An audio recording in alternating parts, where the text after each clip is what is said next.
devotee showed me from Slovenia, his spiritual master wrote to him. Really inspiring letter. He was a pujari in Ljubljana temple for many years. And then due to circumstances, he had to go out, he had to get married. So he wasn't in the temple anymore. And he ended up, Slovenia as a land of the Vaishyas, they are all with a business, everybody is something. And so he ended up working as in his father's company or something like that to maintain, because he had a wife. So he wrote to his spiritual master, my spiritual life is finished.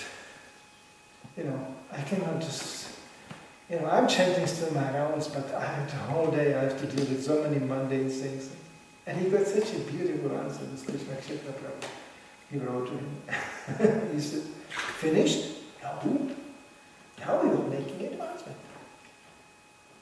He said, if you survive this situation and maintain that level of Krishna consciousness, I have no worries about anymore for you going back to Godhead. What an answer. It was like, wow. Because here you are living like in a bubble. It's just tightly packed up with Maha Mantra bubble. But you think you can sustain your life like this? Good luck. This is a school here. This is training ground. And training ground for what? Well, obviously to go out and fight your life. I'm not saying to anybody leaving, not at all. It's great if you can sustain like this. But living in a monastery, which that's what it should be, obviously not the majority of people doesn't live in a monastery.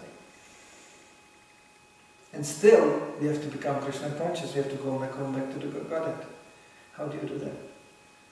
Well, like the first training and the best training is Sankirtan. Because then you are out there. You are the monks amongst non-monks. Nobody is monk out there. Not many monks you meet out there. I even asked them, but no monks. There's no monks. And if you meet a monk... I met a monk the other day. Monk. But he had heard about Bhagavad Gita, so he took about it. That's nice. Yeah. Actually, the only place I really met living monks, not Hare Krishna, was in Italy. That's a place. I was in Venice, in a little church, which is quite famous, where all the tourists go. And there was a living monk. He had a black robe, but I could see he had a blue jeans underneath. And he had a Bible in hand, and he was hating the people with the Bible like hell. He was completely fired up. He was like, look, come here, look what Jesus is saying here. Out. And people the tourists were like, wow. He was not distributing any Bibles. Obviously they didn't have the system, but he could have. He was really good. He was fired up. I was saying, hey, this is like, Sankirtan Ki Jai. But this is very rare, you see such a thing. Usually they are defensive, they are scared, they are just shaky and dogmatic. They have nothing to say really. Yeah. This guy was open for any dialogue. He wasn't afraid to confront people. I had a family with me, so I didn't have time to just get hooked up on him and start really something.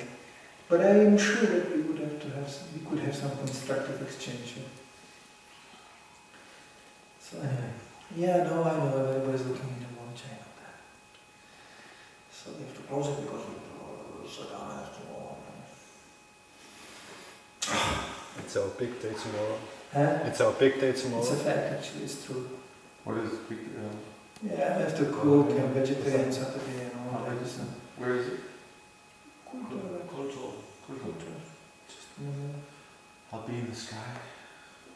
You will be up and above.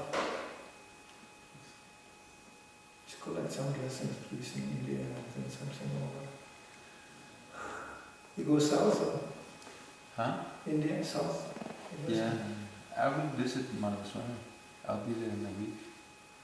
But Bali, that I know, that's okay. But then the yatra. I'll meet with Mahababu in Tirupati in 1 month. It's nice. I return and then we'll go to the yatra and Navina, he will be there. And several, I was the supposed yatra. to be there 2 years ago, but for me, Tirupati is too abstract. But this year the yatra, Raghunath Swami's yatra is in South India, it's in That's Karnataka. nice. That's nice. So this is, that's why I go there. So.